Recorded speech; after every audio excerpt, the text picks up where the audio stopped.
এবার এই তৃতীয় বিশ্বযুদ্ধ অর্থাৎ ইরানকে কেন্দ্র করে যে তৃতীয় বিশ্বযুদ্ধের আবহ তৈরি হয়েছে তাতে এবার সরাসরি এসে রাশিয়ার একটা যোগদান লক্ষ্য করা যাচ্ছে। কেন এই কথা বলছি জানেন? কারণ ইতিমধ্যেই রাশিয়া থেকে 30টা যুদ্ধ জাহাজ এবং 7টা নিউক্লিয়ার সাবমেরিন হরমুজের অভিমুখে যাত্রা শুরু করেছে। তাহলে এবার এই স্ট্রেট অফ হরমুজ রাশিয়া কি তাহলে নিজেদের কবজা করে নেবে? কারণ আমরা জানি যে ইতিমধ্যেই ডোনাল্ড ট্রাম্প তিনি সেখানে ব্লকেট করার কথা বলেছিলেন। যদি ডোনাল্ড ট্রাম্প সেখানে ব্লকেট করার কথা বলেন তাহলে কেন পিছিয়ে থাকবে চীন এবং রাশিয়া? এই প্রশ্নগুলো বারবার করে উঠে আসছে। তাহলে রাশিয়া কি এবার সরাসরি যুদ্ধে নেমে পড়ল? আমরা এই পুরো বিষয়টা সম্পর্কে আপনাদেরকে জানাবো। আমাদের সঙ্গে রয়েছেন ভারতীয় সেনার অবসরপ্রাপ্ত শৌর্যচক্রপ্রাপ্ত কর্নেল সৌমিত্র রয়। কর্নেল রয়, আপনাকে স্বাগত জানাই আজ তাক বাংলায়। আমি পুরো বিষয়টা, পুরো ঘটনাটা একটু আপনার কাছ থেকে জানতে চাইবো যে এখনো পর্যন্ত রাশিয়ার কতগুলো জাহাজ এই স্ট্রেট অফ হরমুজ পর্যন্ত এসে পৌঁছলো, নিউক্লিয়ার সাবমেরিন পাঠাচ্ছে রাশিয়ার সূত্র মারফত যে খবর আমরা পাচ্ছি, কি আপডেট? দেখো, প্রথম কথা হচ্ছে রাশিয়া কিন্তু দুদিন আগে একটা প্রপোজাল দিয়েছিল যে রাশিয়া এই ইরান, ইউএসএ আর ইসরায়েলের মধ্যে একটা সমঝোতা করতে চায়, কিন্তু সেটার উপরে আমেরিকা খুব একটা বেশি কান দিল না। At the same time America আরো ডোনাল্ড ট্রাম্প 10,000 সৈনিক যারা অ্যাকচুয়ালি মেরিন ট্রেন তাদের পাঠিয়ে দিচ্ছে এই স্ট্রেট অফ হরমুজের ফ্লিটগুলোর সঙ্গে। আর একটা এই ধরনের একটা ব্লকেড সেখানে সৃষ্টি করার চেষ্টা করছে, যার স্ট্র্যাটেজি হচ্ছে প্রথম কথা একটা মিলিটারি মাইট, আবার সামুদ্রিক মিলিটারি মাইট ইরানকে প্রদর্শন করা, তারপর সেকেন্ডলি ইরানের ওপর একটা ইকোনমিক প্রেশার দেওয়া, যে ইরানের সমস্ত এই বন্দরগুলো যদি ব্লকেডের মধ্যে থাকে ইরানের মধ্যে ট্রেড বন্ধ হয়ে যাবে, যার ফলে ইরানের ওপর একটা ইকোনমিক স্ট্রেন, একটা ইকোনমিক প্রেশার আমেরিকা ফেলবে। আর থার্ডলি টাইম গেইন করা, যে হয়তো ইরান সারেন্ডার করে দেবে বা আমেরিকার যে প্রপোজাল সেটা মানবে। কিন্তু আমেরিকায় তিনটে দিক থেকেই কিন্তু ভুল করছে। তার কারণ হচ্ছে এই যে ব্লকেড, এই ব্লকেডের ফলে সব থেকে বেশি ক্ষতি হচ্ছে চায়না, ভারতবর্ষে।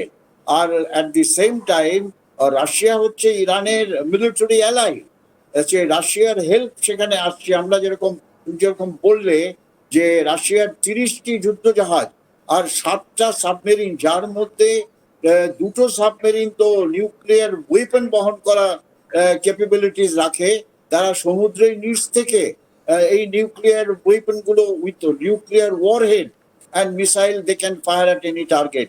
তা এটা হচ্ছে আমেরিকার ফ্লিটের পেছন দিক থেকে এই আমেরিকার ব্লকেট কিন্তু রাশিয়া আবার ব্লকেট করে দেবে। কিন্তু আমার যতদূর মনে হয় ডোনাল্ড ট্রাম্প বুঝতে পারছে না যে তিনি কি করতে চাইছেন, এও বুঝতে পারছেন না কিভাবে তিনি এই এই ক্রকমেয়ারের থেকে বেরিয়ে আসবে।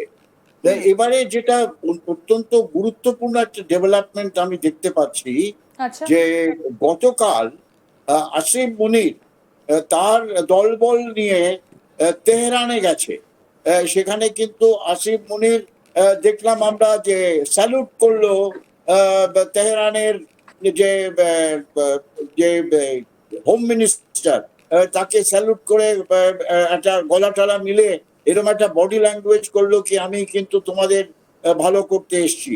কিন্তু আমরা যেটা জানতে পারছি যে Asif Munir actually is a carrier, he is carrying message of Donald Trump to the Iranian authority. আর পাকিস্তানের আরেকটা মুভমেন্ট আমরা দেখতে পাচ্ছি, শাহবাজ শরীফ সে চলে গেছে ইউএইতে, ইউএই অ্যান্ড সৌদি আরবিয়াতে। সৌদি আরবিয়াতে গিয়ে সে একটা মিটিং করে তার প্ল্যান হচ্ছে সৌদি আরবিয়া থেকে সে যাবে টার্কিতে, টার্কির থেকে সে যাবে ইজিপ্টে। তার মানে এই মিডল ইস্টে যারা এই সমস্ত পুরো ব্যাপারটা সমঝোতা করতে যে সমস্ত দেশ হয়তো একটা সাপোর্ট দেবে দুটো দেশকেই, তাদের এক করতে। তার মানে পাকিস্তানের দিক থেকে আমরা দেখছি যে আমেরিকা পাকিস্তানকে বিশ্বাস করছে যে পাকিস্তানের সঙ্গে হয়তো ইরানের যে রিলেশনশিপ পাকিস্তানের সঙ্গে আমেরিকার যে রিলেশনশিপ সেটাকে এক্সপ্লয়েট করে একটা মিলিটারি সাইড আসিম মুনিরের দিক থেকে, একটা সিভিলিয়ান সাইড শাহবাজ শরীফের সাইড থেকে তারা এইটাকে মুভমেন্ট করছে। কিন্তু যেটা ইন্টারেস্টিং ব্যাপার সেটা হচ্ছে এই 22 তারিখ মানে 22শে এপ্রিল হচ্ছে last day of the seize fire. 2 সপ্তাহের সিজ ফায়ার 22 তারিখে শেষ হয়ে যাবে। হ্যাঁ। তার মানে এখন যে ব্লকেডও করে যেই যুদ্ধ জাহাজগুলো হয় আমেরিকান যুদ্ধ জাহাজ বা তাদের হিট করার জন্য ইরানি জাহাজ বা আমেরিকার ব্লকেডকে ব্লকেড করার জন্য রাশিয়ান জাহাজ, তারা কিন্তু 22 তারিখ পর্যন্ত কোনো এরকম কোনো অ্যাকশন করবে না যাতে সিজ ফায়ার ভায়োলেশন হয়। তার মানে এটা একটা শো অফ স্ট্রেংথ। ঠিক, আমরা এই কিন্তু সিজফায়ার এই ভায়োলেশনটাতে স্যার অবশ্যই আর একটু ডিটেইলে আপনার কাছ থেকে জানবো, কিন্তু এখন প্রশ্ন হচ্ছে যে রাশিয়ার এই মুভমেন্টটা কেন? তাহলে কি ইসলামী বিজয় অর্থাৎ এই ইরানকে সামনে রেখে বিশ্বযুদ্ধটা শুরু হয়ে গেল? দ্বিতীয় বিশ্বযুদ্ধের পরিসমাপ্তি যেখানে সে হয়েছিল সেখান থেকেই কি তাহলে আমেরিকা বনাম রাশিয়া এবার হতে চলেছে?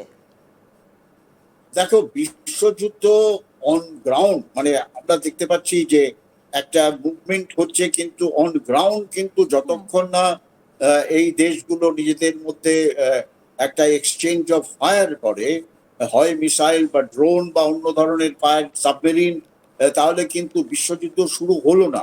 কিন্তু এর একটা মুভমেন্ট বিশ্বযুদ্ধের দিকেই একটা মুভমেন্ট যাচ্ছে।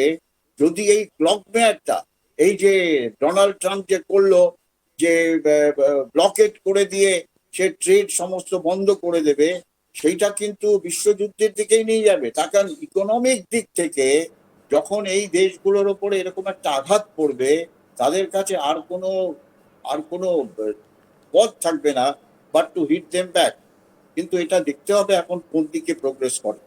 আমরা যে বিষয়টা নিয়ে আলোচনা করছিলাম যে চীনের পরে রাশিয়া, চীন আগেই কিন্তু চোখ রাঙানি দিয়েছে ডোনাল্ড ট্রাম্পকে, এবার রাশিয়া, আর তার পাশাপাশি হচ্ছে ভারত। কারণ আমরা জানি যে এই তিন শক্তিধর দেশ এখন এই মুহূর্তে খুব কাছাকাছি, চীনের সঙ্গে ভারতের সম্পর্ক অনেকটাই উন্নতি হয়েছে। তাহলে কি ভারত যদি এবার অস্ত্র ধরে তাহলে ইউএসএ একেবারে খতম? আমরা এই বিষয়টা নিয়ে এবার আলোচনায় আসবো। আমাদের সঙ্গে রয়েছেন ভারতীয় সেনার অবসরপ্রাপ্ত শৌর্য চক্রপ্রাপ্ত কর্নেল সৌমিত্র রয়। কর্নেল রয়, আরও একবার স্বাগত জানাই আপনাকে আজ তাক বাংলায়। এই তিন শক্তি যদি একত্রিত হয় তাহলে ডোনাল্ড ট্রাম্প কি এটে উঠতে পারবেন? দেখো, প্রথম কথা, এই তিন শক্তি বাই অ্যান্ড লার্জ মরালি কিন্তু একত্রিত হয়ে গেছে। যেভাবে ডোনাল্ড ট্রাম্প তার একটা ইম্যাচিওর মুভমেন্ট করলো, সেখানে কিন্তু শুধু এই তিন শক্তি না, নেটো কান্ট্রিও কিন্তু এর মধ্যে এসে গেছে। কিন্তু যেটা আমাদের জানা উচিত, চীন কিন্তু প্রত্যক্ষ আর পরোক্ষভাবে আমেরিকাকে অলরেডি থ্রেটন করেছে যে তোমরা যদি এইভাবে ব্লকেট করে আমাদের ইকোনমির মধ্যে হিট করো তাহলে কিন্তু আমরা সেটা অ্যাকসেপ্ট করব না। তা সেটা আমেরিকা খুব ভালোভাবেই জানে যে চীন অত্যন্ত শক্তিশালী দেশ মিলিটারিলি,